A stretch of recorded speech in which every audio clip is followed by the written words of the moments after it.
अस्सलाम वालेकुम, कैसे हैं आप सब। मैं उम्मीद करती हूँ कि आप सब बिल्कुल ठीक होंगे। अल्हम्दुलिल्लाह मैं भी बिल्कुल ठीक हूँ।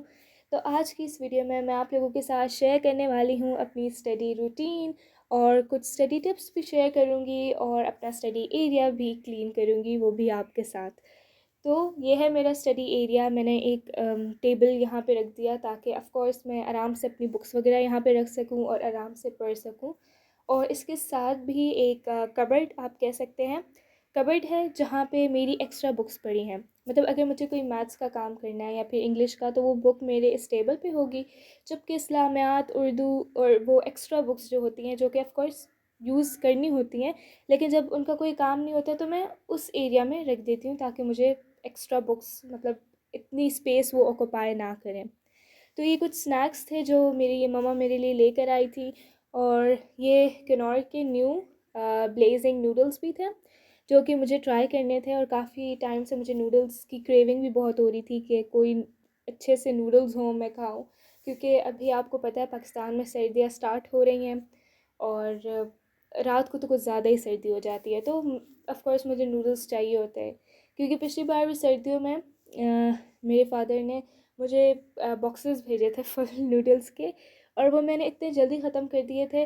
और यहाँ पे पाकिस्तान में जो मेरे पास शॉप्स हैं मेरे एरिया के नियर, तो वहाँ पे इतने अच्छे नूडल्स नहीं मिलते।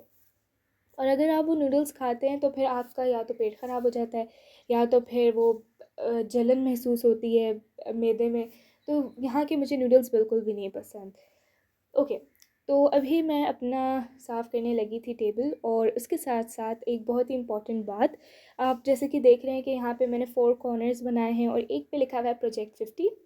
तो मैं आजकल बहुत ही सेल्फ़ ग्रोथ और सेल्फ़ चेंज वीडियोस देख रही थी। बल्कि मैं बहुत टाइम से ही देख रही हूँ, लेकिन अभी मैंने डिसाइड किया है कि मैं चैलेंजेस जो होते हैं सेल्फ़ ग्रोथ के, वो करने की कोशिश करूँगी।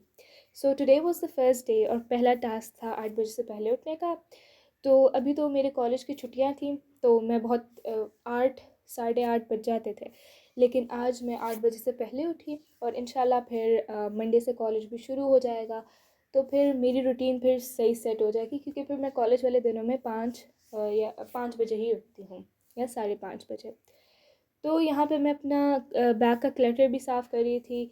जब मैं जल्दी में हूँ मैं वैसी ही चीज़ें फेंक देती हूँ बैग में, वरना तो मेरे पास एक सेपरेट पॉकेट होता है, मतलब पैसे रखने का, कैचर या फिर रजिस्टर्स और नोटबुक्स रखने का।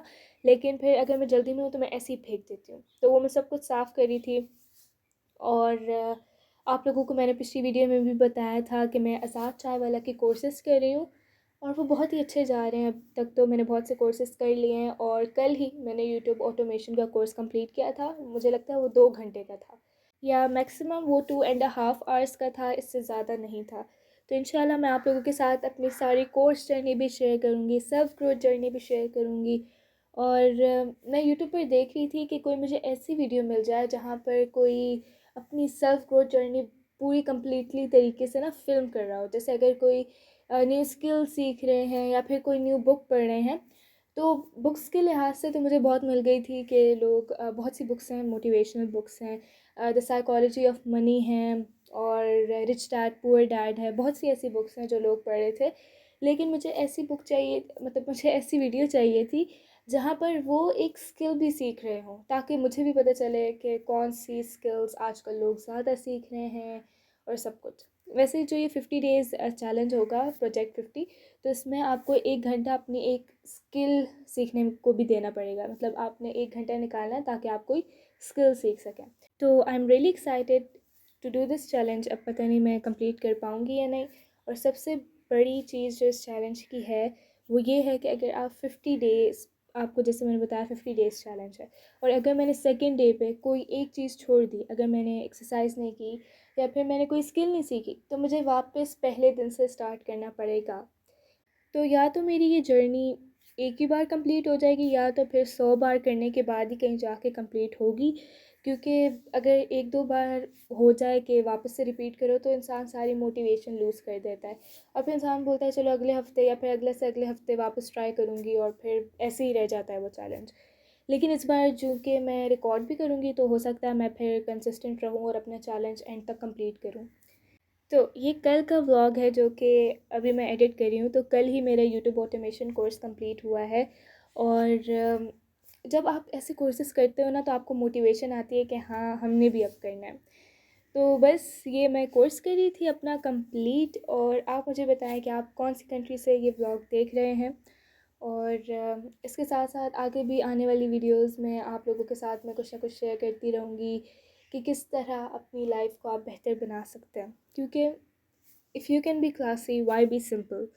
मतलब अपने आप को ग्रूम करें, टेक केयर ऑफ़ योरसेल्फ। और ये जो 50 डेज़ चैलेंज होगा ना, तो इसमें ये फिर स्किन केयर, हेयर केयर, ये सारी चीज़ें इंक्लूड हो जाएंगी। और मैं एक्सरसाइज़ बिल्कुल भी नहीं करती। तो इंशाल्लाह से फिर मैं एक्सरसाइज़ करना भी शुरू कर दूँगी और फिर मेरी लाइफ कुछ बेटर होने लगेगी। और इसके साथ साथ मैंने ट्रांसलेशन भी करनी है कुरान की। मैं एक बार कर चुकी हूँ, लेकिन होता है ना, अगर आप बहुत टाइम बाद उसको मतलब रिवाइज़ ना करो फिर बहुत टाइम बाद पढ़ो तो कभी कभार फिर कुछ वर्ड्स भूल जाते हैं। तो बस इंशाल्लाह वापस ट्रांसलेशन करेंगे, तफसीर पढ़ूँगी और फिर इंशाल्लाह आप लोगों के साथ भी वो जर्नी शेयर करूँगी। आइडियाज़ बहुत सारे हैं लेकिन मुझे अब समझ नहीं आ रही मैं क्या करूँ और क्या नहीं। बिल्कुल इसी तरह जब मैं पढ़ने बैठती हूँ तो मेरे दिमाग में होता है ये भी पढ़ना है, ये भी पढ़ना है, ये भी करना है, ये भी सीखना है। तो फिर मैं फिर ऐसे ही बैठी रहती हूँ। तो मुझे अब ये आदत पड़ गई है कि मैं हर एक चीज़ लिख लेती हूँ कि ये सबसे ज़्यादा इम्पॉर्टेंट है, ये चीज़ मैं पहले करूँगी, फिर मेरा माइंड ईज़िली उस चीज़ को कर लेता है। वरना मेरा माइंड एक जगह से दूसरी जगह शिफ्ट होता रहता है, फ़ोकस बिल्कुल भी नहीं होता और मैं फिर कुछ काम भी नहीं करती और आराम से बैठी रहती हूँ। अब मैं आप लोगों के साथ शेयर करने वाली हूँ कुछ स्टडी टिप्स एंड रूटीन। तो मेरी कोई भी स्पेसिफ़िक रूटीन नहीं है। जब मेरे पास टाइम होता है मैं तब पढ़ती हूँ और जब मैं पढ़ती हूँ तो मैं इस तरह पढ़ती हूँ कि हर चीज़ सही से याद हो जाए। ऑफ़ कोर्स बहुत टाइम बाद वो चीज़ याद नहीं रहती, लेकिन अगर आप एक बार बहुत अच्छे तरीके से याद करते हैं ना तो अगली बार आपको याद करने में बहुत आसानी होती है। तो मैं हमेशा यही कोशिश करती हूँ कि अगर मैं याद करूँ एक सवाल को तो मैं 3-4 बार उसे बार-बार रिपीट करती रहती हूँ ताकि मुझे पक्का मतलब याद हो जाए। और टाइम टेबल भी मैं कभी नहीं बनाती, क्योंकि जब आप टाइम टेबल फ़ॉलो नहीं कर सकते तो फिर आप कहते हैं कि वो फिर मोटिवेशन लूज़ हो जाती है कि मेरा टाइम टेबल फ़ॉलो नहीं हो रहा। अच्छा चलो, अगर मैंने 3 बजे पढ़ना स्टार्ट करना था और 3:15 हो रहे हैं तो फिर मैं कहूँगी चलो 4 बजे स्टार्ट करते हैं। तो इस तरह आप और भी ज़्यादा सुस्त होते चले जाते हैं और आपका पढ़ाई में दिल नहीं लगता। इसके अलावा स्टडी टिप मैं यही दूँगी कि आप अपने आप को जल्दी जल्दी फ्री करें और आराम से बैठें। उसके अलावा फ़ोन वगैरह स्विच ऑफ़ करने की ज़रूरत नहीं है। पता है क्यों?